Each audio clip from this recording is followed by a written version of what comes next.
దేవుని పరిశుద్ధ నామమునకు మహిమ కలుగును గాక. ఆమేన్. ప్రభువైన యేసుక్రీస్తు నామములో ఈ రాత్రి ఈ ప్రత్యేక ప్రార్థనా కూడికు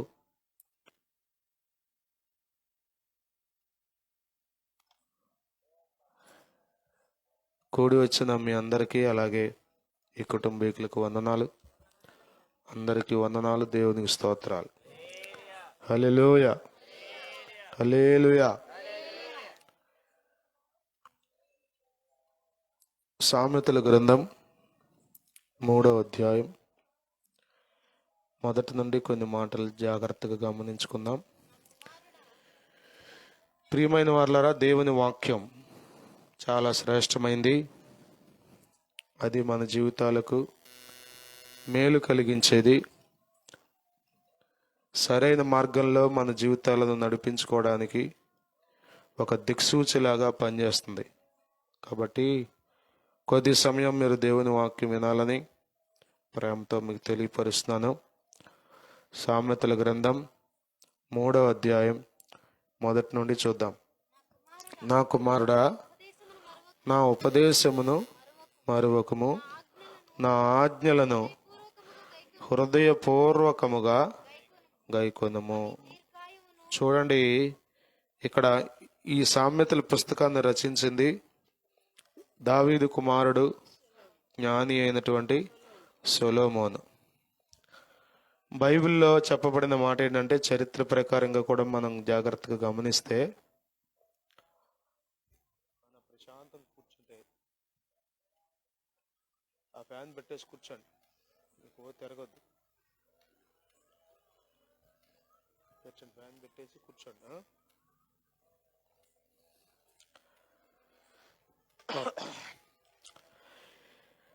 చరిత్ర ప్రకారం కానీ బైబిల్ ప్రకారం కానీ మనం గమనిస్తే, సొలొమోను వంటి జ్ఞాని ప్రపంచంలో అంతకు ముందు లేడు, ఇక ముందు పుట్టబోడు అని చెప్పారు.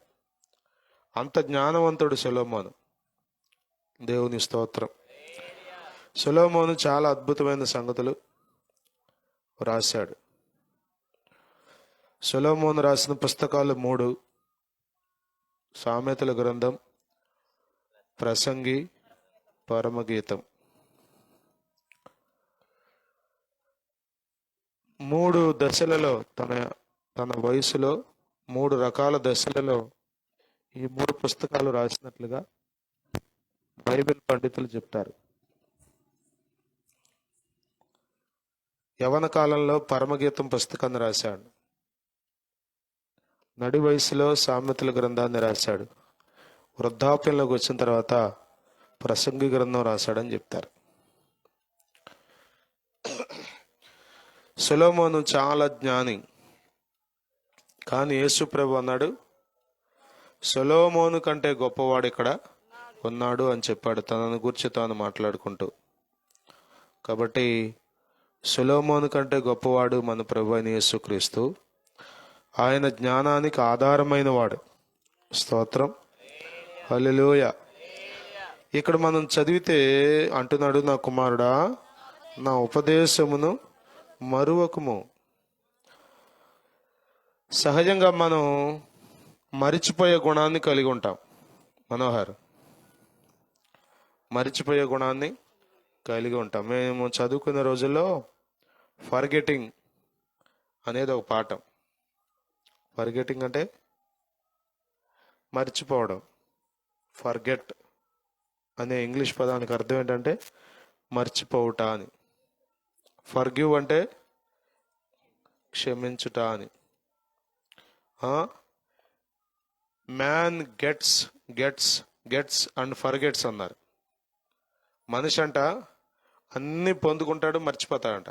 ఏం పెట్టావులే మలావు అంటారంట కదా. ఎన్నైనా రానియండి,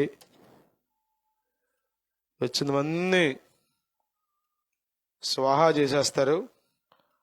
ఏముందులో ఏం పెట్టావు అన్నట్టుగా మాట్లాడతారు. మర్చిపోవడం గురించి మాట్లాడుతున్నా నేను. మనిషి మర్చిపోయే గుణం కలిగి ఉంటాడు కదా. వర్షాకాలం గొడుగు మర్చిపోతా ఉంటాం, కొన్ని చోట్లకి వెళ్ళి చెప్పులు మర్చిపోతాం, కదా. తిన్న టిఫిన్ బాక్స్ మర్చిపోతారు పిల్లలు. మర్చిపోయే గుణం కలిగి ఉంటాం మనం. మర్చిపోవడం కూడా ఒక రకంగా అవసరమే. స్మృతి విస్మృతి అంటారు సైకాలజికల్గా. స్మృతి విస్మృతి. స్మృతి అంటే జ్ఞప్తికి తెచ్చుకోవడం, విస్మృతి అంటే మర్చిపోవడం కదా. మర్చిపోవడం కూడా అవసరమే. కొన్ని బాధ కలిగించే సంఘటనలు మర్చిపోవడం కూడా మంచిది. మర్చిపోవడం కూడా అవసరమే. ఓకేనా? మర్చిపోవడం కూడా అవసరమే. అర్థమవుతుందా? కానీ మనకు బాధ కలిగించే వాటిని, లేకపోతే మనకు కష్టం కలిగించే వాటిని, మనకు ఇబ్బంది పెట్టిన వాటిని, మనకు ఏదైనా దుఃఖాన్ని కలిగించే మాటలను, వాటిని మర్చిపోతే మంచిది. అంత తొందరగా మర్చిపోతే అంతకు మంచిది. కోలుకుంటాం, ఆరోగ్యంగా ఎదుగుతాం. కానీ అవసరమైన వాటిని మర్చిపోతే చెప్పండి. ఇప్పుడు అంతా ఆన్లైన్ టికెట్స్ వచ్చేసింది, ఫోన్లోనే పీడిఎఫ్ ఫైల్స్ ఉంటున్నాయి. కానీ ఒకప్పుడు టికెట్ ప్రింట్ వచ్చేది. ఉదాహరణకి మీరు ప్రయాణం చేయాలి, రైలు ఎక్కిన తర్వాత టికెట్ మర్చిపోయారని గుర్తొచ్చింది అనుకోండి, ఎలా ఉంటుంది పరిస్థితి? ట్రైన్ ఎక్కిన తర్వాత రిజర్వేషన్ చేయించుకున్న టికెట్ మర్చిపోయారని తెలిసింది అనుకోండి, బ్యాగ్ అంతా ఎదుగుతున్నారు, దొరకలా, కనబడలా, మర్చిపోయామని తెలిసింది. ఎలా ఉంటుంది మీ అనుభవం? చాలా కష్టంగా ఉంటుంది. మర్చిపోవడం అనేది ఎప్పుడు సంతోషాన్ని కలిగించదు. కొన్ని సందర్భాల్లో మనకు బాధ కలిగించే వాటిని మర్చిపోవటం మంచిదే. కానీ ఇక్కడ భక్తుడు అంటున్నాడు, సొలొమోను, నా కుమారుడా, నా ఉపదేశములను మరువకము కదా. చాలా మందికి దేవుని మాటలు తల మీదుగా పొర్లి పారిపోతున్నాయి, వెళ్ళిపోట్ల, ఏ ఒంట్ల, గుండెల్లో ఒంట్ల తల మీదుగా పోతున్నాయి. కొద్దిమంది అంటారు కదా, ఈ చెవితో విని ఈ చెవితో వదిలేస్తామని. అట్లా దేవుని మాటలను కనుక మనం తీసుకుంటే చాలా మిస్ అయిపోతాం మనం. దేవుని మాటలు మర్చిపోకూడదు. దేవుని మాటలను మనం ఎల్లప్పుడూ జ్ఞాపకం పెట్టుకోవాలి. మనకు మేలు కలిగించే మాటలు దేవుని మాటలు, మనలను సరి అయిన మార్గంలో నడిపించేవి దేవుని మాటలు, మనకు జ్ఞానాన్ని ఇచ్చేవి దేవుని మాటలు, మనకు సమాధానాన్ని ఇచ్చేవి దేవుని మాటలు, మన ప్రాణమునకు నెమ్మది కలుగజేసేవి దేవుని మాటలు. దేవుని ఉపదేశం మర్చిపోకూడదు. దేవునికి స్తోత్రం కలుగును గాక. హల్లెలూయా, హల్లెలూయా. ద్వితీయోపదేశ కాండంలో కూడా మనం చదువుతాం ఈ మాట. ద్వితీయోపదేశ కాండం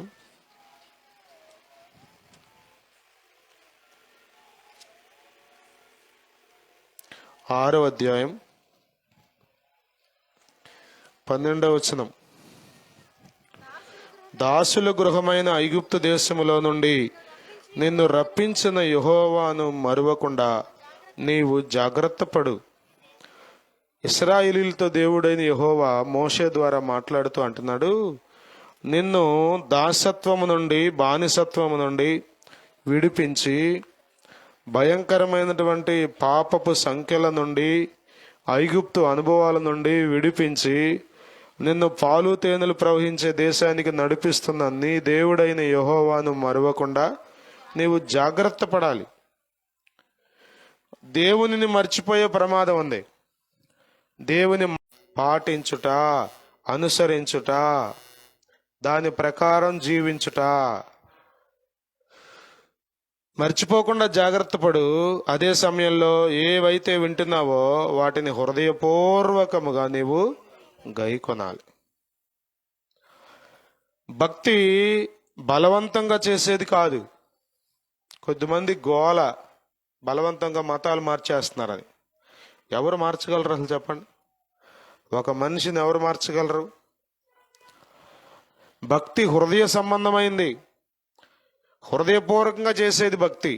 పై భక్తి వేరు. అందుకే అంత్య దినాల్లో అపాయకరమైన కాలములు వచ్చును అని చెప్తూ పౌలు గారు అంటాడు, పైకి భక్తి గలవారి వలె ఉండియు దాని శక్తిని ఆశ్రయించని వారై ఉంటారంటాడు. 2వ తిమోతి పత్రిక 3వ అధ్యాయంలో ఆ 4-5 వచనాలు ఉంటాయి. మనుషుల స్వభావాలు జ్ఞాపకం చేస్తూ అక్కడ ఇలాంటి స్వభావాన్ని కూడా జ్ఞాపకం చేస్తారు. పైకి భక్తిగా ఉంటారు, కానీ దాని శక్తిని ఆశ్రయించని వారు. అది అది ప్రయోజనకరమైన విధానం కాదు. స్తోత్రం. హల్లెలూయా, హల్లెలూయా. పైకి భక్తిగా ఉంటే చెప్పండి ఎవరికి ఉపయోగం? చూసేవాళ్ళు అనుకోవచ్చు నేను ఎంతో భక్తిపరుడు అండి, అది అర్థమవుతుందా? ఇక్కడేమో ప్రార్థన చేసి, ఇక్కడేమో గట్టిగా వాక్యం చూసి, వాక్యం చదివి, రెఫరెన్స్లు అందించి, చెప్పండి బయటికి వెళ్ళి తాగి తన్నాలాడితే, ఇంట్లోకి వెళ్ళి ఇంట్లో వాళ్ళ మీద పోట్లాడితే, కేకలేస్తే ఆ భక్తికి అర్థమేముంది?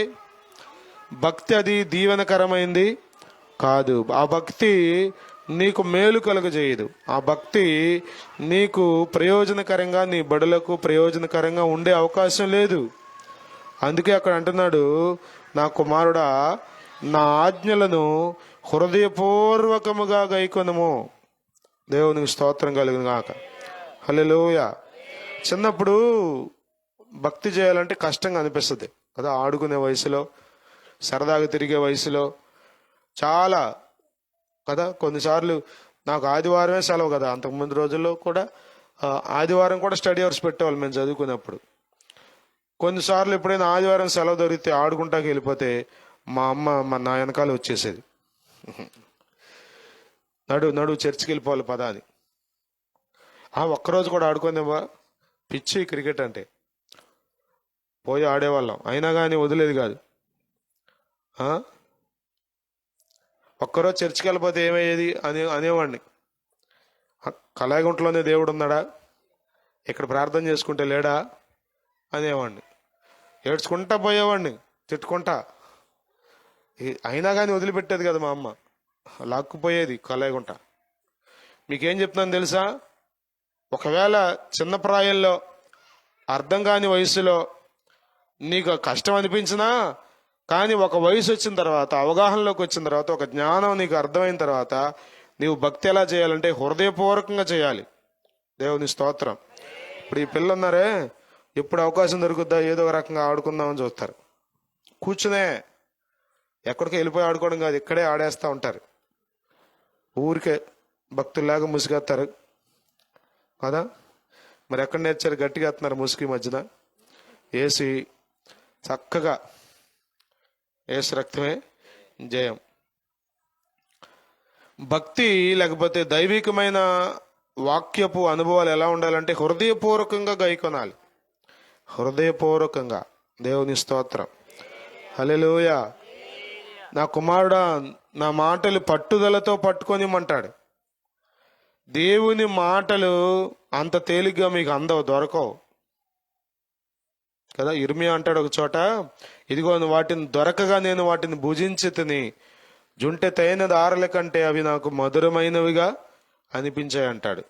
కాబట్టి దేవుని వాక్యాన్ని తినాలి, దేవుని వాక్యాన్ని రుచి చూడాలి.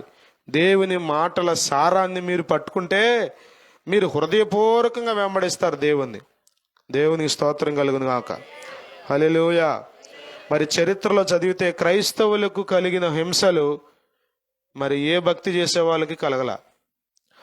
బైబిల్ను తగలబెట్టినట్టుగా, బైబిల్ని చించినట్టుగా, బైబిల్ని పాడు చేసినట్టుగా మరి ఏ ఇతర మత గ్రంథాలని పాడు చేయలే. అంత పెర్సిక్యూషన్, అంత హింస క్రైస్తవులు పొందినప్పటికీ ఎందుకు ప్రభువుని విడిచిపెట్టకుండా వాళ్ళు జీవితకాలం అంతా చచ్చిపోవడాకైనా ఇష్టపడి ప్రభువుని వెంబడించారంటే దేవుని వాక్యపు రుచిని, దేవుని యొక్క మంచితనాన్ని వాళ్ళు అనుభవించారు. దేవునికి స్తోత్రం కలుగును గాక. కట్టుకథలు కాదివి, కల్పనా కథలు కాదివి. నీవు దేవుడు రుచి తెలిస్తే కదా, 34వ కీర్తనలో మనం చదువుతాం, యెహోవా ఉత్తముడని రుచి చూచి తెలుసుకొనుడి. ఒక్కసారి రుచి చూస్తే ఏం చేస్తావు చెప్పండి. ఈ షుగర్ ఉన్నాళ్ళు చూడండి, మా యాసకాలం వస్తే చెప్పండి డాక్టర్ గారు ఏమంటారు? సపోటాకాయ తినకూడదు, మామిడికాయ తినకూడదు, సీతాఫలం తినకూడదు. తిన్నావో అమాంతం ఎగిరిపోద్ది, షుగర్ పైకి ఇచ్చేస్తుంది అంటారు, పెరిగిపోద్ది కదా. కానీ వీళ్ళు ఏం చేస్తారు? రుచి చూసిన వాళ్ళు, మామిడి పండు రుచి చూసిన వాళ్ళు, చిన్న రసాలు రుచి చూసిన వాళ్ళు ఏం చేస్తారు? వదిలిపెడతారా? ఏదో రకంగా అందరు ఇంట్లో వాళ్ళందరూ దాచేసినా కానీ రాత్రిపూట లేచి 4 సీకులు సీకి అక్కడ పెడతారు. రుచి, ఆ రుచి గురించి నేను మాట్లాడుతున్నా. దేవుని రుచి నీకు అర్థమైతే ఎవరు ఆగమంటే ఆగిపోతావు కదా. ఎవరో వెళ్ళమంటే వెళ్ళేది కాదు, ఆగమంటే ఆగేది కాదు. నీ హృదయపూర్వకంగా ఇది దేవుని వెంబడించేది, నీ ఇష్టపూర్వకంగా నీవు దేవుని వెంబడించేది. దేవునికి స్తోత్రం కలుగును గాక. హల్లెలూయా.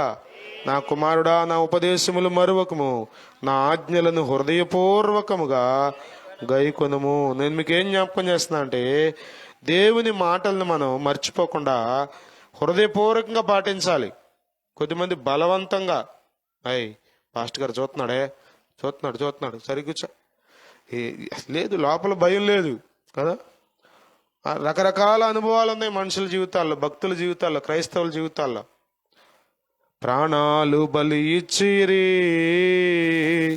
ప్రభునంతో సేవించిరి. ప్రాణాలు బలి ఇచ్చేంతగా ప్రభువుని సేవించారంటే ఎలా సేవించారు? వాళ్ళు హృదయపూర్వకంగా సేవించారు. దేవుని స్తోత్రం. హల్లెలూయా. చిత్రంలో పరిచయం చేస్తాం దైవజనులు ఫీనాసయ్య గారి యొక్క అక్కగారి సాక్ష్యం మీరు వినే ఉంటారు.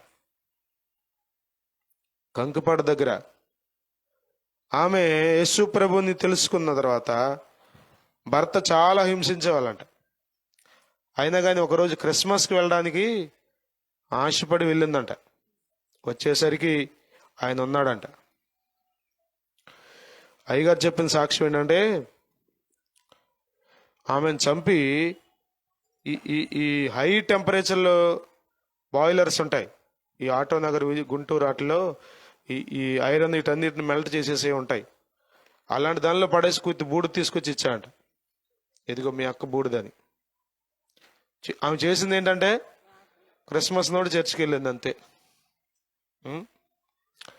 చనిపోవడానికి కూడా ఇష్టపడుతున్నారు. ఎందుకు ఇష్టపడుతున్నారు అంటే, దేవుని మంచితనం వారు ఎరిగారు. బలవంతంగా కాదు, హృదయపూర్వకంగా ప్రభువుని వెంబడిస్తున్నారు. దేవుని స్తోత్రం కలుగును గాక. హల్లెలూయా. కాబట్టి భక్తి హృదయ సంబంధమైనది, పైన హడావుడి చేసేది కాదు. నీ హృదయం అంతటితో ప్రభువుని వెంబడించాలి. దేవుని స్తోత్రం. హల్లెలూయా. ఒకవేళ నీవే గనక దేవుని మాటలు మర్చిపోకుండా దేవుని మార్గాల్లో హృదయపూర్వకంగా వెంబడిస్తే ఏం జరుగుతుందో చూడండి. 2వ వచనంలో, అవి ఏవి? దేవుని మాటలు, దేవుని ఉపదేశం, దేవుని ఆజ్ఞలు. అవి దీర్ఘాయువును. చెప్పండి, ఏ ఆయువు? చెప్పండి, ఏ ఆయువు? దీర్ఘాయువు. చిరంజీవి అంటే అర్థం ఏంటి? చిరకాలము జీవించాడు అంటే ఎక్కువ కాలం బ్రతికేవాడు.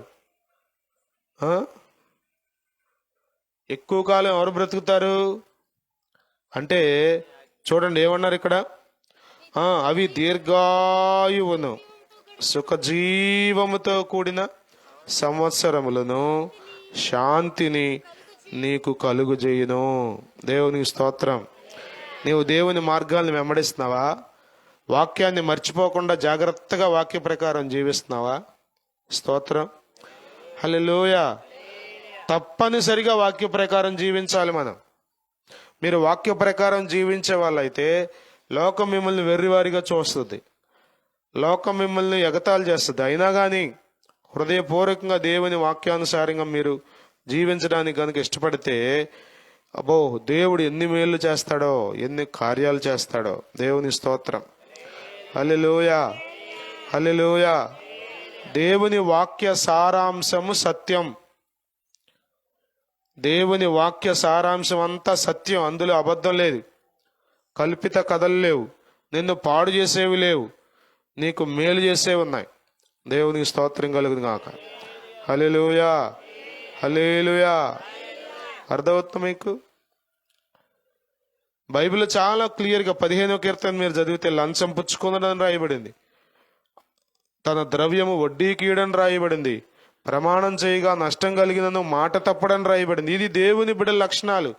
వాక్యాన్ని ప్రేమించేవాడు, వాక్య ప్రకారం జీవించాలని ఆశపడేవాడు ఇలా ఉంటాడు. దేవుని స్తోత్రం కలుగును గాక. హల్లెలూయా. ఎందుకంటే నేను ఒక ఆయనతో మాట్లాడుతుంటే ఆయన అంతా చెప్తున్నాడు, అయ్యో వీళ్ళు కొత్తగా మందిరానికి వచ్చేవాళ్ళు అయితే తెలియదని చెప్పొచ్చండి. కొత్తగా మందిరానికి వచ్చేవాడు కాదు, నాతో పాటు కలిసి ఎన్నో సంవత్సరాలు సేవలో సహకరించే బిడ్డ. ఇప్పుడంటే మెల్లగా డబ్బులు వడ్డీకి ఇవ్వడం మొదలు పెట్టాడంట. డబ్బులు వడ్డీకి ఇవ్వడం మొదలు పెట్టాడంట. నీవు దేవుని వాక్యాన్ని గనక గౌరవించి దేవుని వాక్య ప్రకారం జీవించగలిగితే, అర్థమవుతుందా? చాలా మంది అనుకున్నారు మోసం చేసి సంపాదించిన సొమ్ములో కూడా దశంభాగం ఇస్తే, అన్యాయపు సిరిలో కూడా దశంభాగం ఇస్తే, దేవుని దగ్గరికి ఏదో కొంచెం బలమైన కానుక తెచ్చేస్తే, హుండీలో పెద్ద కానుక వేసేస్తే ఇక దేవుడు అంతా పరిశుద్ధం చేసేస్తాడని. అలాంటి వాడు కాదు ఈయన. ఈయన పరిశుద్ధుడు. దేవుని స్తోత్రం కదా. యెషయాకు దర్శనం చూశాడు, ఏమని? సైన్యములకు అధిపతి యెహోవా పరిశుద్ధుడు, పరిశుద్ధుడు, పరిశుద్ధుడని దోతలంట ప్రతిగానములు చేస్తున్నాయంట. హీఈస్ హోలీ, హోలీ, హోలీ. ఆయన పరిశుద్ధుడు. దేవుని స్తోత్రం. హల్లెలూయా, హల్లెలూయా. కాబట్టి ప్రియులారా, దేవుని వాక్యాన్ని గనుక మీరు వెంబడిస్తే, దేవుని వాక్యాన్ని మర్చిపోకుండా పాటిస్తే ఏం జరుగుద్దండి అంటే 3 అద్భుతమైన విషయాలు చెప్పాడు ఇక్కడ. దీర్ఘాయుష్ అంట. స్తోత్రం, హల్లెలూయా. దీర్ఘాయుష్మాన్ భవ అని మిమ్మల్ని ఎంతమంది దీవించినా చెప్పండి, నీకు దీర్ఘాయుష్ రావాలంటే ఇదిగో ఇవి చేయాలి నువ్వు. స్తోత్రం కదా. 6వ అధ్యాయం ఎఫెసీ పత్రికలో మనం చదువుతాం ఏమని? దేవుడు నీకు అనుగ్రహించు దేశంలో నీవు దీర్ఘాయుష్మంతురగునట్లు నీ తండ్రిని నీ తల్లిని సన్మానించుము అంటాడు. దీర్ఘాయుష్ అవ్వాలంటే నువ్వేం చేయాలి? తల్లిదండ్రులను సన్మానించాలి. దేవుని స్తోత్రం, హల్లెలూయా, హల్లెలూయా. అర్థమవుతుందా? ఈ కొంచెం చదువురాని అమాయకంగా ఉండే తల్లిదండ్రుల్ని పిచ్చోళ్ళ కింద లెక్క కట్టే పిల్లలు ఉన్నారు. తల్లిదండ్రుల్ని పిచ్చోళ్ళ కింద లెక్క కట్టేవాడు అకాలంగా చనిపోతాడంతే. దీర్ఘాయుష్ వాడి జీవితంలో కనబడదు. దేవునికి స్తోత్రం కలుగును గాక. హల్లెలూయా, హల్లెలూయా. తల్లిదండ్రుల్ని పిచ్చోళ్ళకి కట్టకూడదు. వాళ్ళు ఒకవేళ ఏమీ తెలియని వాళ్ళే కావచ్చు, ఇంగ్లీష్ రాని వాళ్ళే కావచ్చు, ఫోన్ వాడటం తెలియని వాళ్ళే కావచ్చు, పెద్దగా ప్యాంట్లు వేసిన వాళ్ళు కాకపోవచ్చు, కానీ వాళ్ళు నీ తండ్రి, వాళ్ళు నీ తల్లి, వారిని నువ్వు సన్మానించాలి, వారిని నువ్వు గౌరవించాలి. అప్పుడు నీకు దీర్ఘాయుష్. అర్థమవుతుందా? తల్లిదండ్రులను దుఃఖపెట్టేవాడు చాలా భయంకరమైన జీవితాన్ని అనుభవిస్తాడు. ఇది శాపమా అంటే నిశ్చయంగా దేవుడికి ఇచ్చే శాపం అది, అంతే. కాబట్టి దీర్ఘాయుష్ ఎలా వస్తుందంటే దేవుని వాక్యాన్ని వెంబడించాలి. హల్లెలూయా చెప్పండి. 1 దీర్ఘాయుష్, 2వది సుఖజీవముతో కూడిన, ఎంత బాగుందో కదా ఇది. ఏ సంవత్సరాలంట? సుఖజీవముతో కూడిన సంవత్సరాలు. స్తోత్రం కదా. మన ఆశ అంతా ఏంటి చెప్పండి? సుఖంగా బ్రతకాలి కదా. తిమోతి పత్రిక 2వ అధ్యాయం అంటాడు, మనము సంపూర్ణ భక్తియు మాన్యతయు కలిగి నెమ్మదిగాను సుఖముగాను బ్రతుకు నిమిత్తము మనుషులందరి కొరకు, రాజుల కొరకు, అధికారుల కొరకు. 2వ అధ్యాయం 1వ వచనం కదా. విజ్ఞాపనములను, ప్రార్థనలను, కృతజ్ఞతాస్తుతులను చేయవలెనని హెచ్చరించుచున్నాను అంటాడు. హల్లెలూయా, హల్లెలూయా. కాబట్టి ప్రియులారా, ఈ వాక్యంలో మనం చదివితే సుఖముగా బ్రతకాలి, సుఖముతో కూడిన వత్సరాలు. స్తోత్రం, హల్లెలూయా. సుఖం అంటే ఏంటి చెప్పండి? కారు కొనుక్కుంటే సుఖమా? మంచి పరుపు కొనుక్కుంటే సుఖమా? ఏసీ కొనుక్కుంటే సుఖమా? ఏది సుఖం? సుఖముతో కూడిన వత్సరాలు కదా. దేవుని వాక్యం ద్వారా నీవు సుఖపడతావు. స్తోత్రం, హల్లెలూయా. నీకు లేనిపోని తెప్పలు తెచ్చిపెట్టేది కాదు దేవుని వాక్యం. కొద్దిమంది ఏదేదో అనుకుంటున్నారు.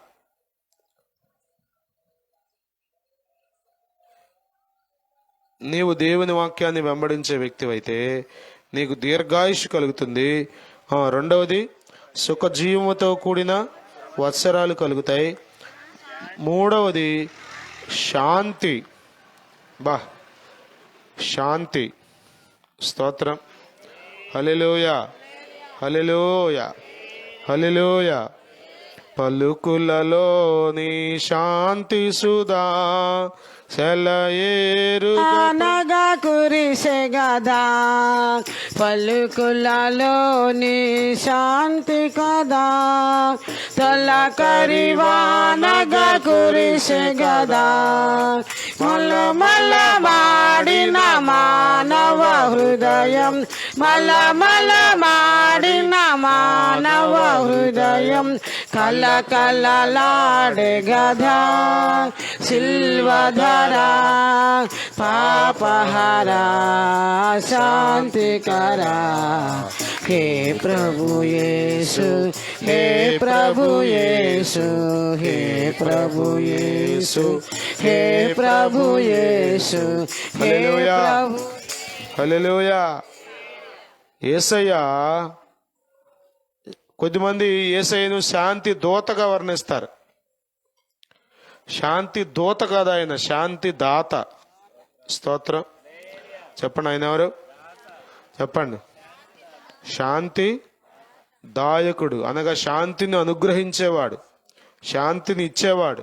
స్తోత్రం. హల్లెలూయా, హల్లెలూయా, హల్లెలూయా. శాంతి ఎక్కడ దొరుకుతుంది నీకు? సమాధానం, నెమ్మది, మనశ్శాంతి ఎలా పొందుకుంటావు?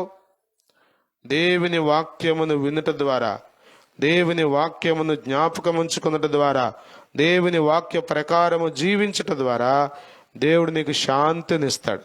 స్తోత్రం. హల్లెలూయా, హల్లెలూయా. అర్థమవుతుందా? నీతిగా బ్రతికేవాడు ప్రశాంతంగా ఉంటాడు. ఉంటాడా ఉండడా? ఒకవేళ ఎక్కువ సంపాదించలేకపోవచ్చు, కానీ వాక్య ప్రకారం జీవించేవాడు ఒకవేళ తక్కువే కలిగి ఉన్న జీవన ప్రమాణం, జీవన విధానం తక్కువ స్థాయిలో ఉన్నప్పటికీ అతని లైఫ్ స్టైల్ కానీ చాలా శాంతిగా ఉంటాడు. దేవుని స్తోత్రం. హల్లెలూయా, హల్లెలూయా, హల్లెలూయా. శాంతినిచ్చేవాడు దేవుడు. హల్లెలూయా. శాంతి నీకు ఎక్కడ దొరుకుతుంది? ఎక్కడిచ్చే ఎవరు దొరుకుద్ది? కొద్దిమంది మనశ్శాంతిగా ఉండాలని ఏవేవో చేస్తున్నారు. రకరకాల మందు బిళ్ళలు మింగే వాళ్ళు అన్నారు, రకరకాల చోట్లకి వెళ్ళి ఏవేవో ఆనందం కలిగించే పనులు చేసి మనశ్శాంతి పొందుకుందామని తాపత్రయపడే వాళ్ళు అన్నారు. నీ డబ్బు నీకు శాంతి ఇవ్వదు, నీ కులం నీకు శాంతి ఇవ్వదు, నీ బలం నీకు శాంతితో ఉంచదు, నీకున్నటువంటి బంధు బలగం, నీకున్న స్నేహితులు నిన్ను శాంతితో నింపలేరు. నీకు శాంతినిచ్చేవాడు ఆయన ఒక్కడే, ఆయన ప్రభువైన అయిన యేసుక్రీస్తు. హల్లెలూయా, హల్లెలూయా. ఎన్నో మాటలు, దేవుని మాటలు వినిపించబడుతున్నాయి కదా. లైవ్ పెడుతున్నాం, మైక్ పెడుతున్నాం. ఏదో రకంగా ఒక్కళ్ళు హృదయంలో అయినా దేవుని మాటలు పడితే వాళ్ళు మనశ్శాంతిని పొందుకుంటారని. స్తోత్రం. మా పిల్లలతో నేను చాలాసార్లు చెప్తా ఈ మాట, స్కూల్లో పిల్లలతో, నానా మీరు చదువుకున్నారో ప్రయోజకులు అవుతారు. మీరు చదువుకుంటే మీ జీవన విధానం, మీ ఇంటి స్థితిగతులు మారతాయి. చదువుకుంటే ఒక మంచి స్థితిలోకి మీరు వెళ్ళే అవకాశం ఉంటుంది. మీకు చదువు రాకపోయినా మా జీతం తక్కువ ఉండదు, మీకు చదువు ఎక్కువ వచ్చినా మా జీతం ఎక్కువ ఉండదు. కానీ మీరు చదువుకుంటే మీ జీవితాలకు ప్రయోజనకరం అని చెప్తా. ఏమెక్కదో, ఏమెక్కదో. దేవుని మాటలు కూడా చాలా వినబడుతున్నాయి ఈ దినాల్లో, కానీ ఎక్కట్లా మనుషులకి, ఎక్కట్లా. ఇంకేదైనా చేయండి, ఆనందంగా ఉండాలని ఏదేదో తాపత్రయపడుతున్నారు, కానీ శాంతి నీకు ఇవ్వలేదు. అర్థమవుతుందా? నీవు ఈ భూమి మీద ఏదో తిని ఏదో తాగి శాంతిగా ఉండాలనుకుంటే అది నీ భ్రమ. ఏ తిండిలోనూ ఏ పానీయంలోనూ నీకు శాంతి దొరకదు. ప్రభువే నీకు శాంతినిచ్చేవాడు. ఆయన మాటలన్నీ వినాలి, ఆయన వాక్కును నీవు శ్రద్ధగా వినాలి, ఆయన మాటకు నీవు చెవిని పెట్టాలి, ఆయన మాటను ప్రకారం నీవు జీవించడానికి పూనుకోవాలి. అప్పుడు ఖచ్చితంగా దేవుడు నీకు దీర్ఘాయుష్ను, సుఖజీవముతో కూడిన సంవత్సరములను, శాంతిని నీకు ఇస్తాడేమో అని కాదు, కలుగజేయును. There is assurance. నిశ్చయంగా దేవుడు నీకు అనుగ్రహిస్తాడు. దేవుని స్తోత్రం కలుగును గాక. హల్లెలూయా, హల్లెలూయా. ప్రియమైన దేవుని బిడ్డలారా, దేవుని వాక్యం ఎందుకు ప్రసంగాలు చెప్పండి? 10 పాటలు పాడేసి సంతోషంగా చెప్పండి. పాటలు మంచిదే, కానీ అక్కడతో సరిపెట్టుకుంటే కుదరదు. వాక్యం జీవ మార్గంలోనికి నడిపించే వాక్యం, శాంతి మార్గంలోనికి నడిపించే దేవుని మాటలు తప్పనిసరిగా మనకు అవసరం.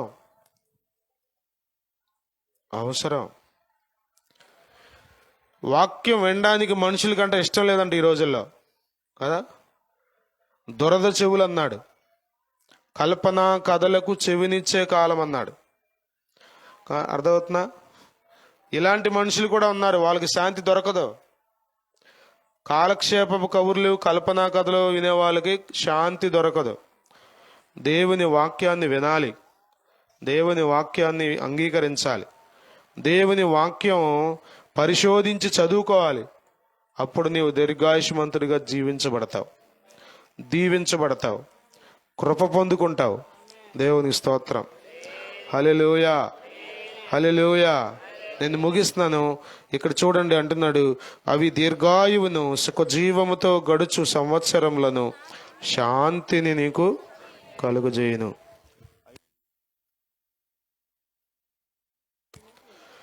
దీర్ఘాయువును, సుఖజీవముతో గడుచు సంవత్సరములను, శాంతిని నీకు కలుగజేస్తాయి. కాలక్షేపం కొరకు కాదు దేవుని మాటలు. అర్థమవుతుందా? కాలక్షేపం కొరకు ఒక్క మాట కూడా మాట్లాడకూడదని నేను దేవుని దగ్గర ప్రార్థన చేస్తున్నా. మధ్యాహ్నం ఉపవాస కూటం జరిగింది, 1:45 వాక్యం చెప్పాను. నేను ఒక్క మాట కూడా కాలక్షేపం మాట చెప్పను. ఎందుకంటే మనుషులు పలికే ప్రతి మాటను గురించి దేవుని దగ్గర లెక్కప్పు చెప్పాలి. మరి ముఖ్యంగా వాక్యం అనే పేరు చెప్పుకొని ఏదో ఒకటి మాట్లాడితే నో దేవుడు ఊరుకోడు. కాబట్టి దేవుని మాటలున్నాయే, ఇవి మీకు దీర్ఘాయుష్నిస్తాయి. అందుకనే మాటలు ప్రకటిస్తున్నాం కదా. కొద్దిమంది మైక్ కట్టేయమనే వాళ్ళు ఉన్నారు, కొద్దిమంది మైక్ పెడితే ఊరుకోని వాళ్ళు ఉన్నారు, కొద్దిమంది హడావుడి చేసే రకరకాల అభిప్రాయాలు, రకరకాల మనస్తత్వాలు. ఈ మాటలు మీకు దీర్ఘాయుష్నిస్తాయి. దేవుని స్తోత్రం. హల్లెలూయా, హల్లెలూయా, హల్లెలూయా. అర్థమవుతుంది మీకు? ఉదాహరణ కమలాకర్ గారు తీసుకోండి. మరి దేవుని దగ్గరికి వచ్చారు కాబట్టి, దేవుని తెలుసుకున్నారు కాబట్టి, దేవుని మాటలు వింటున్నారు కాబట్టి, ఆ పాత విధానం అంతా విడిచిపెట్టేట్లుగా, విడుదల పొందినట్లుగా దేవుడు సహాయం చేశాడు. ఒకవేళ ఊహించుకోండి, అసలు అదే విధానంలో కంటిన్యూ అయితే ఎట్లా ఉండేదో జీవితం. దీర్ఘాయుష్ ఉంటుందా? సుఖ జీవితం ఉంటుందా? చెప్పండి. ఏ పురుషుడు ఇంటికి తాగి వస్తే ఇంట్లో సుఖం ఉంటుంది చెప్పండి? మా ఇంట్లో అన్నీ ఉన్నాయండి, కిచెన్లో మంచి భోజన పదార్థాలు ఉన్నాయి, బెడ్రూమ్లో మంచి బెడ్ ఉంది, ఏసీ ఉంది, కానీ మా ఆయన తాగొస్తాడండి, ఇంట్లో హ్యాపీగా బతుకుతున్నానండి అన్నవాళ్ళు ఎవరని చెప్పండి? ఉంటారా? సుఖం లేదు. దేవుని మాటలు నీకు సుఖాన్ని ఇస్తాయి. దేవుని స్తోత్రం. లోకంలో కూడా సుఖం ఉంది, అదేం చేస్తుందంటే తాత్కాలికమైన సుఖం. అర్థమవుతుందా? తాత్కాలికమైన సుఖం ఇస్తుంది అది. కానీ దేవుడు నీకు నీ జీవితకాలం అంతా సుఖపడేటట్లుగా, స్తోత్రం, కలిమిలేముల్లో కూడా ఆనందించేటట్లుగా, కష్ట సుఖాల్లో కూడా తృప్తితో బ్రతికేటట్లుగా దేవుని వాక్యం నేను చేస్తుంది కదా. 3 ఆశీర్వాదాలు ఎంత బాగున్నాయో కదా.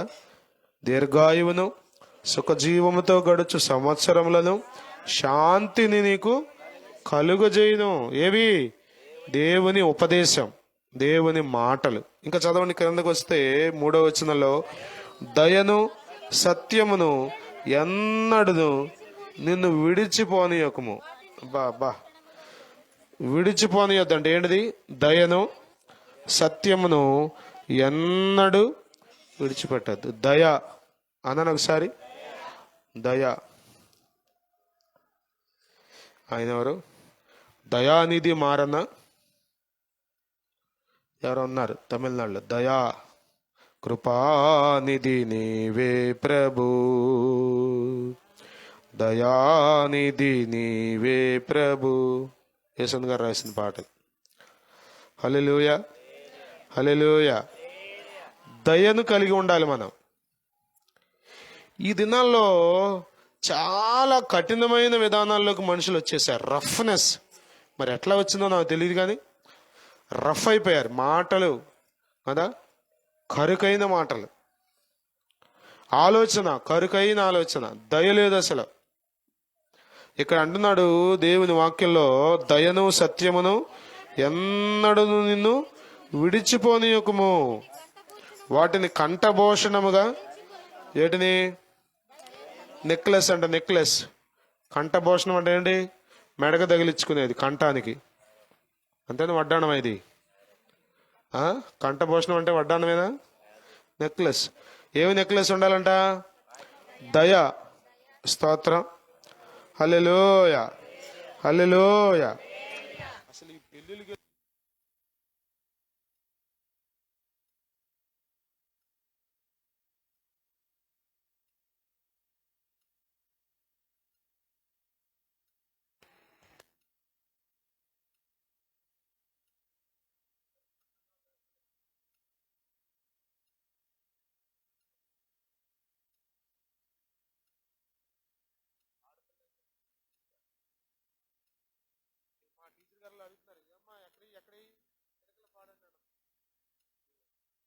పాడు కాదమ్మా, అది పాడు కాదు, పూడి అన్నారు.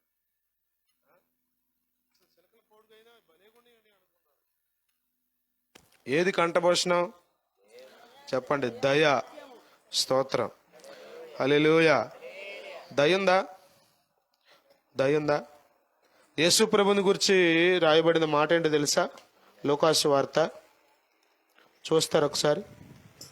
లూకాసు వార్త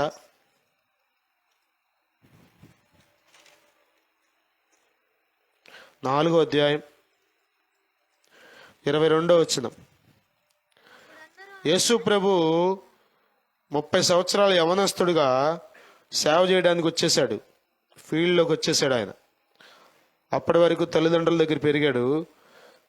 ఆయన రావడమే యెషయా గ్రంథంలో ఉన్నటువంటి మాటలు చదువుతున్నాడు. ప్రభు ఆత్మ నా మీద ఉన్నది, పేదలకు సువార్త ప్రకటించుటకై ఆయన నన్ను అభిషేకించను, చెరలోనున్న వారికి విడుదలను, గ్రుడ్డి వారికి చూపును కలుగునని ప్రకటించుటకును, నలిగిన వారిని విడిపించుటకును, ప్రభు హితవత్సరం ప్రకటించుటకును ఆయన నన్ను పంపి ఉన్నాడు అనే మాట చదువుతుంటే, ఆయన నోట నుండి వస్తున్న మాటల కంటే చూడండి, అప్పుడు అందరూ ఆయనను గూర్చి సాక్ష్యం ఇచ్చుచు ఆయన నోట నుండి వచ్చిన దయగల మాటలకు ఆశ్చర్యపడి. ఆయన నోట నుండి ఏమొస్తున్నాయి అంట? ఏమొస్తున్నాయి? దయగల మాటలు. ఒక్కొక్కరు ఇసిరేస్తారు రాళ్ళు లాంటి మాటలు, కంకర రాళ్ళు లేకుంటాయి అంతే. కోడితే ఎక్కడ తగులుతో తెలియదు, అట్లా ఇసిరేస్తారు కదా. యోబు అంటాడు, నోటి మాటల వలన కలుగు నొప్పి అంటాడు. ఆయన 6 బాధల్లో నుండి నన్ను విడిపిస్తాడు, 7 బాధలు కలిగిన ఆయన నన్ను తప్పిస్తాడు అని చెప్తూ ఆ బాధల గురించి మాట్లాడుతూ, ఒక బాధ ఏంటి తెలుసా? నోటి మాటల వలన కలిగే నొప్పి. ఏ నొప్పి? నోటి మాటల వలన కలిగే నొప్పి. ఇది చాలా కష్టం కదా. మన వాళ్ళు చెప్తారుగా, ఏమంటారు దాన్ని? ఏమంటారు? మామూలు గాయం అయితే ఊరక మానిపోద్దంట, మనసుకు తగిలిన గాయం అయితే అంట త్వరగా మాందంట. యేసు ప్రభు నోట అంటే ఏ మాటలు వస్తున్నాయి అంటే? దయగల మాటలు. స్తోత్రం. హల్లెలూయా, హల్లెలూయా. మనము దయని అన్నడూ విడిచిపెట్టకూడదు. అర్థమవుతుందా? ఎవరికైనా దెబ్బ తగిలింది అనుకోండి, దానికి తగలాల్సిందండి అన్నామంటే దయతో అన్నమాటనా? ఆగింది అసలు అది? దానికి తగలాలి కదా. దయనాది? చెప్పండి. ఒకవేళ నిన్ను ఇబ్బంది పెట్టి ఉండొచ్చు, నీకు నష్టమే చేసి ఉండొచ్చు, నీ హృదయాన్ని గాయపరుస్తూనే ఉండొచ్చు, కానీ అది దయతో కూడిన అనుభవాలు కావు. నీవు దయను ఎన్నడూ విడిచిపెట్టడానికి వీల్లేదు.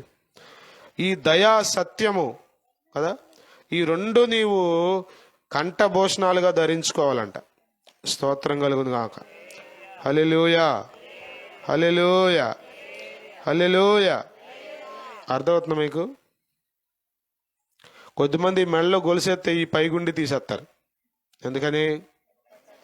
ఇది వేసుకుంటే కనబడదుగా, వేసుకున్న ఉపయోగం ఏముంది కదా.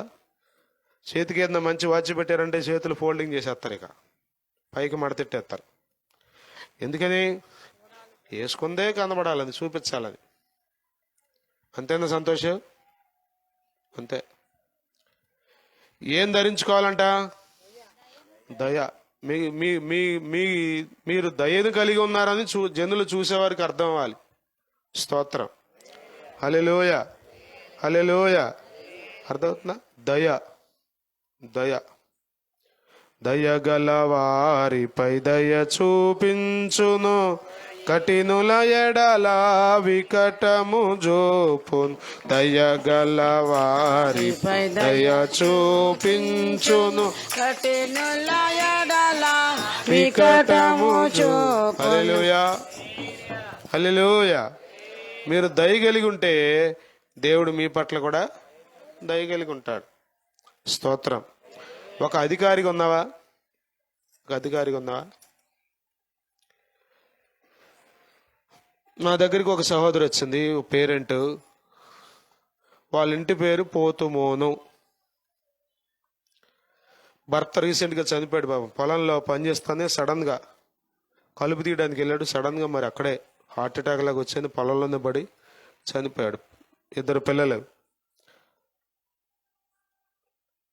ఆమె వచ్చింది, ఏంటి సమస్య అంటే, సార్ పెన్షన్ కావాలి, దాని వితంతు పెన్షన్ పెట్టుకోవడానికి క్యాష్ కమ్యూనిటీ సర్టిఫికేట్ కావాలి, టీసీ కావాలి. ఏంటమ్మా సమస్య ఏంటి మొత్తం అడిగితే, వాస్తవంగా పేరు పోతుమోను, ఈమె పేరు ఏం పడిందంటే పోతు బోయినా అని పడింది. అది అవట్లా ఆమెకి. 2 సార్లు 3 సార్లు వచ్చి చదివే పిల్ల టీసీ ఇచ్చేయమంటుంది. ఆ టీసీ కావాలన్నారు. మాకు పంచాయతీ సెక్రటరీ గారు లేకపోతే మీ సేవలో ఈ టీసీతో అయిపోద్ది అన్నారు. టీసీ అట్టెత్తాను చదువుకునే పిల్లకి కూర్చోబెట్టి చాలా విషయాలు చెప్పా. అయినా మళ్ళీ ఇంకోసారి వచ్చింది, ఇంకోసారి చెప్పా, ఇంకోసారి వచ్చింది. నేను చెప్పా, మరి నిజమే కదా, భర్త ఉంటే ఆయన తిరిగేవాడు, భర్త ఉంటే కుటుంబ పోషణ అంతా ఆయన చూసుకునేవాడు. పాపం ఎప్పుడు బయటకు వచ్చిన మనిషి కాదు కదా. అర్థం కావట్లా నాకు ఏం చేయాలో. ఇన్ని చెప్పినా ఆవిడకి అసలు ఎక్కట్లా. మా పక్కన ఉన్న టీచర్స్ అన్నారు, ఎందుకంటే అంతసేపు ఆగుతారు వాళ్ళతో అని. మరి ఎవరితో ఆగాలి? ఇప్పుడు అవసరతలో ఉన్న వ్యక్తి పట్ల అవగాహన లేని వ్యక్తికి దయ చూపించాలొద్దా? కొద్దిమంది వృద్ధుల పట్ల దయ చూపించరండి. బస్సులో చూడాలి కదా, రేపో ఎప్పుడు పెడతారంటే ఫ్రీ బస్సు. యేసు రక్తమే జయం. అప్పుడు ఎట్లా ఉంటుందో. గర్భిణీ స్త్రీ పట్ల దయ చూపించొద్దు, వృద్ధాప్యంలో ఉన్న స్త్రీ పట్ల దయ చూపించొద్దు, అవయవ లోపం కలిగిన వ్యక్తి పట్ల దయ చూపించొద్దు. నువ్వు దయ కలిగి ఉంటే అది నీకు కంఠభూషణం, అది నీకు ఆభరణం కదా. ధరించుకుంటే ఏమవుద్ది? నీ వాల్యూ పెరుగుద్ది, అంతేగా, అంతేనా? స్టేటస్ పెరుగుద్ది. అబ్బో మొత్తానికి బాగా ఉన్నవాళ్ళు అనుకుంటారు వీళ్ళు అనేగా. అందుకే పెట్టుకుని మరి గుండి తీసేది. నీవేదో నగలు కలిగించుకుంటే కాదు, నీవు దయను కలిగి ఉండాలి. నీకు అధికారం ఇచ్చాడు దేవుడు, ఒక ఉద్యోగం ఇచ్చాడు దేవుడు. మనుషుల పట్ల ఏం కలిగి ఉండాలి? దయ కలిగి ఉండాలి. దేవుని స్తోత్రం. హల్లెలూయా, హల్లెలూయా. ఒకవేళ దేవుడే గనక దయ చూపకపోతే మనం ఇట్లా ఉండేవాళ్ళం కాదు. మాటి మాటికి ఇసుకిస్తున్నాం ఆయన్ని, మాటి మాటికి కాని పనులు చేస్తున్నాం. అయినా మన పట్ల ఏం చూపిస్తున్నాడు చెప్పండి? దయగల హృదయుడవు, నీ స్వాస్థ్యము ఎన్నడు ఎడబాయవు, ఎడారిలో ఊటలను జలరాసులలో త్రోవను. హల్లెలూయా. ఏ హృదయుడైనా? దయగల హృదయుడు. ముగించేస్తాను చూడండి అన్నమాట. దయను సత్యమును ఎన్నడను నేను విడిచిపోనీయకుము, వాటిని కంఠభూషణముగా ధరించుకునుము. నీ హృదయమును పలక మీద వాటిని వ్రాసుకొనుము. అరే ఇంట్లో వాళ్ళ పట్ల దయ చూపాలి మీరు. అర్థమవుతుందా? ఆ రూత్ ఉందే యవనస్త్రాలు తన అత్తగారి పట్ల ఏం చూపింది? ఏంటి, నిన్ను నమ్ముకుని వెనకాల వచ్చేసా, మా అమ్మ నాన్న వదిలేసి మా దేశాన్ని వదిలేసి నువ్వు పోషిస్తావని, నువ్వు నన్ను చూసుకుంటావని వచ్చేసా. ఎలవేంటి, వెళ్ళి పొలం వెళ్ళి పరిగెరుకుని ఏదో ఒకటి చేసి నన్ను పోషించు అందా? వృద్ధాప్యంలో నువ్వెక్కడికి వెళ్తావు, నేను వెళ్తా, నేను వెళ్ళి సంపాదించుకొచ్చి నిన్ను పోషిస్తా కదా. ఎంత దయండి రూతుకి. అందుకే బోయాజు దయ రూతుకు దొరికింది. స్తోత్రం. హల్లెలూయా, హల్లెలూయా. అసలు దయ అనే మాట మీరు ఎస్తేరు గ్రంథంలో ఎన్నిసార్లు చదువుతారో. ఎస్తేరుకంట హేగే దయ పొందిందంట. ఎస్తేరు అంట చూసిన వారందరికీ దయ పుట్టిందంట ఎస్తేరుని చూసినప్పుడు. ఆ తర్వాత రాజుకు దయ పుట్టిందంట. మళ్ళా రాణి అయిన తర్వాత 5వ అధ్యాయంలో వెళ్తే అంట, రాణి అయిన ఎస్తేరు రాగానే రాజనగర్లోనికి ఆమెను చూడగానే ఆమె యందు దయ. స్తోత్రం. హల్లెలూయా. తల్లిదండ్రులు లేని బిడ్డ మొరదకై చేరదీసి పెంచాడు. ఏం చేసింది? లెక్కలేనట్లుగా ప్రవర్తించాల. చాలా జాగ్రత్తగా, అణుకువగా, మెలకువగా లోబడింది. కాబట్టి దేవుని దయ ఆమెకు దొరికింది. ఇక్కడ అదే చదువుతున్నాం మనం. చూడండి మీరు, నీ హృదయం అనే పలక మీద వాటి రాసుకున్నాము, అప్పుడు దేవుని దృష్టి అందును మానవుల దృష్టి అందును నీవు దయనుంది మంచి వాడవని. మనుషుల దయ కూడా నీకు కావాలంటే ఏం చేయాలి? మనుషులు కూడా నేను మంచివాడని పిలవాలంటే ఏం చేయాలి? నువ్వు దయతో మాట్లాడాలి. దయతో మాట్లాడాలి. ఎవరన్నా పడ్డారనుకోండి నీ ముందు, అయ్యో పడ్డావేంటమ్మా, కళ్ళు నెత్తుకొచ్చినాయి, కనబడి సావట్లేదు నీకు, అక్కడ తీగ ఉందిగా చూడవా, ఎడు చూసొచ్చా, అదేనా? కొద్దిమంది ఊరకే అనేస్తారు అదా. ఊరకే కఠినంగా, పరుషంగా, కరుకైన మాటలు మన నోటి వెంట రాకూడదు. దయతో కూడిన మాటలు. స్తోత్రం. నెనరు గల స్త్రీ ఘనత పొందును అంటాడు. నెనరు అంటే మృదుత్వం. మృదుత్వం కలిగి ఉండాలి. కొద్దిమంది స్త్రీలకండి మరి ఎంతో సహనంగా ఉంటారు, కానీ నేను చూస్తున్నాను ఊరకే తోలనాడేసేస్తారు, ఊరకే పేలేస్తారు మాటలు. అయ్యో బాధపడద్దాం ఈ మాట అంటే, అయ్యో ఆమె కూడా నాలాంటిదే కదా, సర్లే అయ్యిందేదో అయిపోయింది పోనీలే. ఆ స్వభావం ఉంది చూసావా? నీకు దేవుని దగ్గర మార్కులు పడతాయి, మనుషుల దగ్గర మార్కులు పడతాయి కదా. నీవు దేవుని దృష్టి అందును మనుష్యుల దృష్టి అందును దయనుంది మంచివాడవు అనిపించుకుంటావంట. స్తోత్రం. హల్లెలూయా. చాలాసార్లు మనం ప్రార్థన చేస్తాం, ప్రభువా మా బిడ్డలకు నీ దయలా మనుష్యుల దయలో వర్ధిల్లింపజేయనైనా అని. ఎట్లా? వాడికి దయ నేర్పాలి మనం. కైండ్ హార్టెడ్నెస్ నేర్పాలి. దయగలిగిన హృదయం వాడికి నేర్పించాలి. పిల్లలకు మీరు దయ నేర్పాలి. అర్థమవుతుందా? మీరు ఇంట్లో రఫ్గా మాట్లాడితే ఆటోమేటిక్గా పిల్లల్లో కూడా ఏమొస్తుంది? అదే రఫ్నెస్ వచ్చేస్తుంది. తేలిగ్గా మాట్లాడేయటం, చులకనగా మాట్లాడేయటం, పేదల విషయంలో విక్రించే అనుభవాలు, చులకం చేసి మాట్లాడే అనుభవాలు, అవి దేవుడు మెచ్చుకునే అనుభవాలు కాదు. అర్థమవుతుందా? నువ్వు ధనవంతుడి ఇంట్లో పుట్టావు కాబట్టి, అన్ని ఉన్నోడి ఇంట్లో పుట్టావు కాబట్టి అన్నీ దొరుకుతాయి నీకు. నువ్వు కావాలని ఇక్కడ పుట్ల, వాడు కావాలని అక్కడ పుట్ల. అది దేవుని సృష్టి. ఒక చోట రాయబడి ఉంటుంది, పేదలను విక్కరించేవాడు తన దేవుని నిందించేవాడు అంటాడు. దేవుణ్ణి దూషించే అనుభవాలు అనమాట. కాబట్టి పేదల పట్ల మనం ఏం కలిగి ఉండాలి? దయ. మన తోటి వారి పట్ల దయ కలిగి ఉండాలి. నీ ఇంటి వారి పట్ల నీవు దయ. ఈ దయ ఉందే, ఇది నీకు కంఠభూషణంగా పెట్టుకుంటే, ఈ సత్యం ఉందే దీన్ని నీవు కంఠభూషణంగా ధరించుకుంటే, నీవు దేవుని దృష్టిలోను మనుష్యుల దృష్టిలోను దయ పొందుతావు, మంచివాడు అనిపించుకుంటావు. స్తోత్రం. హల్లెలూయా, హల్లెలూయా, హల్లెలూయా. ప్రభు అట్టి కృప మనకు దయచేయను గాక. ఆమేన్. దేవుడి మాటలు మన కొరకు దీవించును గాక. దేవుని మాటలను గైకొందుము గాక. దేవుని మాటలను మర్చిపోకుండా జాగ్రత్త పడదుము గాక. దేవుని వాక్యాలను మన హృదయం అనే పలక మీద రాసుకొందుము గాక.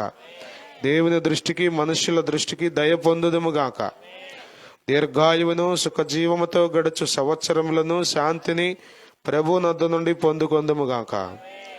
ప్రభు అట్టి కృప మనకందరికీ అనుగ్రహించునుగాక. ప్రార్థన చేసుకుందాం. మా పరమ తండ్రి, నీ అద్వితీయ సత్యనామమును బట్టి స్తుతిస్తున్నాం. ప్రభువా, మీరు ఎంతైనా నమ్మదగిన దేవుడవు. మీరు మమ్మల్ని ప్రేమించి నీ మాటలు మాకు వినిపిస్తున్నారు.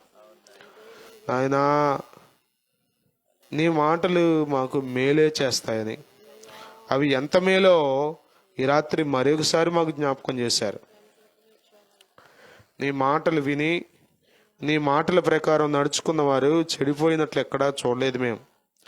నీ మాటల ప్రకారం నీ ఆజ్ఞల మార్గంలో నడిచిన వారు అయా దీవించబడినట్లుగా, నీ వద్ద నుండి ప్రతి మేలు పొందుకున్నట్లుగా మేము అనేక మంది భక్తుల జీవితాలను చూస్తున్నాం.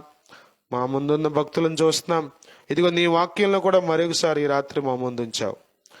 నా కుమారుడా, నా ఉపదేశములను మరువకము, నా ఆజ్ఞలను హృదయపూర్వకంగా గైకొనమని మీరు మాతో మాట్లాడారు.